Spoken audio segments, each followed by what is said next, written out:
जय श्री राम प्रेमी भक्तों। देवता शरीर में आने से पहले देते हैं यह 5 संकेत। भक्तों बड़े ध्यान से सुनना, क्योंकि जो संकेत देते हैं तो वो है समझने वाली बात है। नंबर 1, वह है जब देवता लोग किसी मनुष्य शरीर में आते हैं तो सबसे पहले मन को धार्मिकता की तरफ जोड़ना शुरू कर देते हैं। उस मनुष्य का मन धार्मिकता की तरफ जुड़ना शुरू हो जाता है अपने आप। और जब धार्मिकता में जुड़ना शुरू हो जाता है तो उसके अंदर वह शक्तियाँ अपने आप आने लगती हैं जो धार्मिकता से जुड़े हुए लोगों के पास आनी चाहिए। नंबर 2, पूजा पाठ में उनका मन लगने लग जाता है। अपने आप पूजा पाठ करने का मन करता है, ज़्यादा से ज़्यादा धार्मिक पुस्तकें पढ़ने का मन करता है, भजन ध्यान कीर्तन करने का मन करता है। यह दूसरा संकेत है। तीसरा संकेत यह है कि संतों की सेवा, अतिथि का सत्कार करना बहुत अच्छा लगने लग जाता है।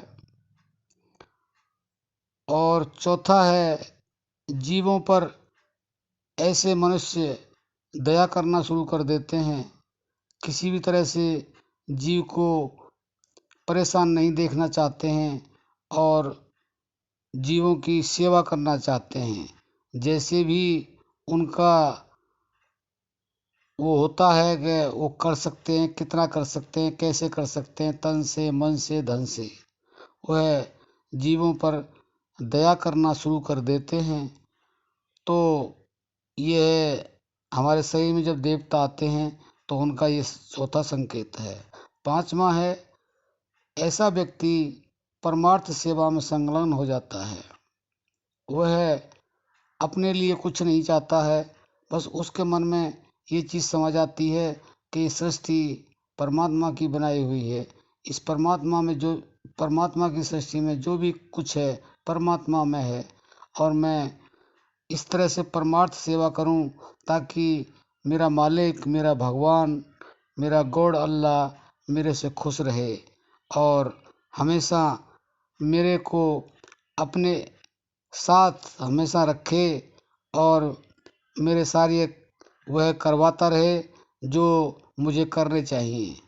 तो भक्तों, इन संकेतों को अगर आपने समझ लिया होगा तो ये आपके अंदर अगर हैं तो वास्तव में ही आपके अंदर देवता वास करते हैं। अगर नहीं आपके अंदर ये संकेत हैं तो आप इन संकेतों को अपने जीवन में उतारें तो वास्तव में ही देवता आपके शरीर में आपके साथ रहेंगे और सारे कार्य करेंगे आपके लिए। आपको कभी दुख नहीं होगा, कभी हानि नहीं होगी, कभी आपको अपयश नहीं मिलेगा और कभी आपको कोई परेशानी नहीं होगी। आपके अपने कार्य अपने आप बनने शुरू हो जाएंगे। अब हम अपनी वाणी को विश्राम देते हैं। जय श्री राम।